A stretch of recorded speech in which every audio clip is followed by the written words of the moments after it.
If we're going into recession, that means a lot of these bonds are going to go into default because a lot of the issuers aren't going to be able to repay. And since the yield premium is so slim, the banks want to play it safe. They want to put their money with the Fed because at least they know there that they're going to get it back because the Fed's not going to default because it's got the printing press.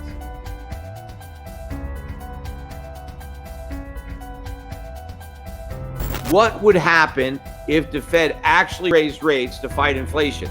The markets would crash, stocks would crash, bonds would crash, we'd be in a recession, and then the Fed would cut rates back to zero. They would print more money. So if they try to fight inflation, they end up having to create even more inflation.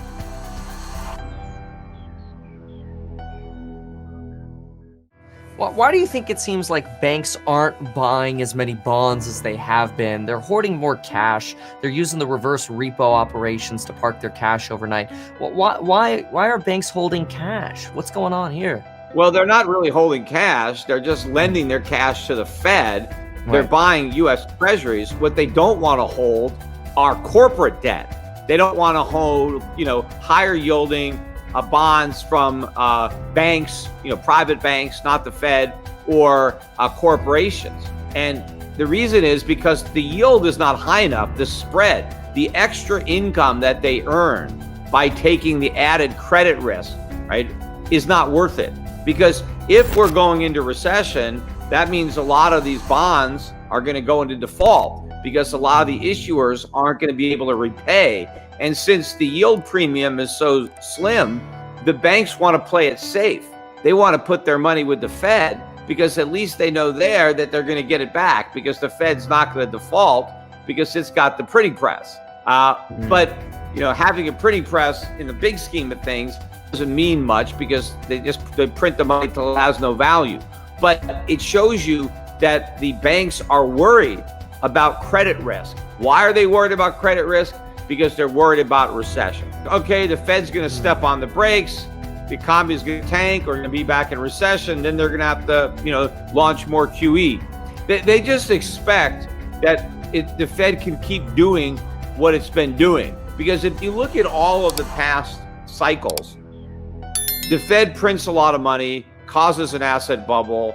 Eventually, they raise rates or something happens. The bubble pricks, and then everything collapses and they start all over again by slashing rates. But every time they cut rates, they have to go lower than they went before. Well, we're at zero now, so you really can't go any lower. Then they started QE, but every time they do QE, they have to do bigger than they did before. Just like drugs, when you're doing drugs, you need more and more of the drug because you build up a tolerance. The bond market assumes that we could just do this indefinitely. They're wrong.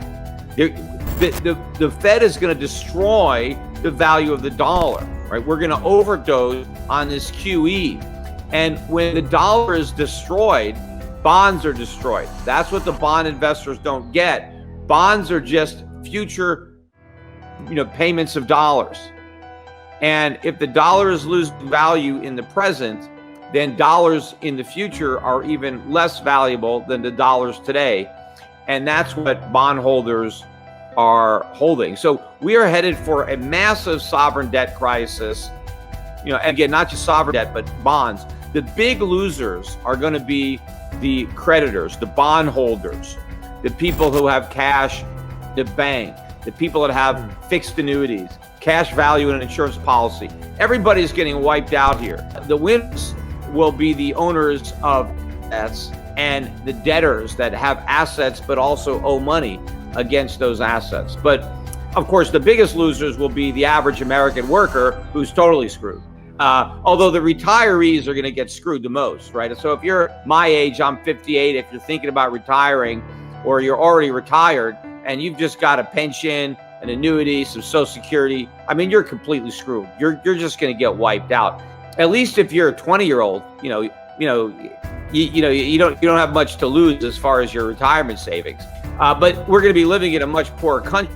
And, so real wages are going to just implode in the United States as a result of this inflation. And, Americans are not going to be able to take their paychecks and buy all these products from China and places like that because they're not going to be selling those products for our dollars anymore. even if we get a slowdown in the rate of appreciation of used cars, which we probably will, I think they're still going to get more expensive. They're not necessarily going to get cheaper. They just won't get more expensive as the same rate. But remember, there are a lot of other products that are going to pick up the slack, especially housing. I mean, again, think about housing. How much housing prices and rents are actually going up, and none of that is in the CPI yet. Wait until that stuff comes into the CPI. I mean, that's going to dwarf what's going on with car prices, used car prices. But the new car prices, they're going up a lot too, especially too. I mean, if the used car prices are going up, that means car prices. I mean, new car prices are going to go up too, a lot. I mean, the reason that used car prices are going up is because there aren't enough new cars to buy. So new car prices are going up too. But a lot of times too, I'm not really sure how much the new car prices are actually captured in the CPI, because the new car prices, they come out with a sticker price, and normally people get to buy them well below sticker. But let's say now no one's buying below sticker. Maybe people are forced to pay the sticker. According to the government, well, the price hasn't gone up because the sticker prices are the same. But if people were buying, 5% below sticker, and now they're paying sticker, that's a 5% increase that's not captured in the CPI. The dollar market, right? See, the dollar traders think, inflation is hotter than the Fed thought. The Fed is going to be raising rates sooner than later. They're going to be tapering, and that is supposed to be bullish for the dollar. And so this is just all in an algorithm, right? These commodity traders or currency traders, they just program their algorithms, and anything that means rates going up sooner is bullish for the dollar. That's why it's so perverse. If the inflation numbers that would have come out early this morning were lower than expected, the dollar would have tanked. The dollar rose because of higher inflation. And that may seem counterintuitive, because higher inflation means the dollar is losing value faster than we thought. Right. So if the dollar is losing value faster, why would you want to buy more of them? Why would you want to pay more for something that's losing value even faster? It's because of what investors expect the Fed to do as a result of that. But they're wrong. The Fed not going to do that, because they can't do that, because people aren't connecting the dots. What would happen if the Fed actually raised rates to fight inflation? The markets would crash, stocks would crash, bonds would crash, we'd be in a recession, and then the Fed would cut rates back to zero. They would print more money. So if they try to fight inflation, they end up having to create even more inflation. So they're in a situation where fighting inflation is impossible. The only thing the Fed can do with inflation is fuel the fire. If we're going into recession, that means a lot of these bonds are going to go into default.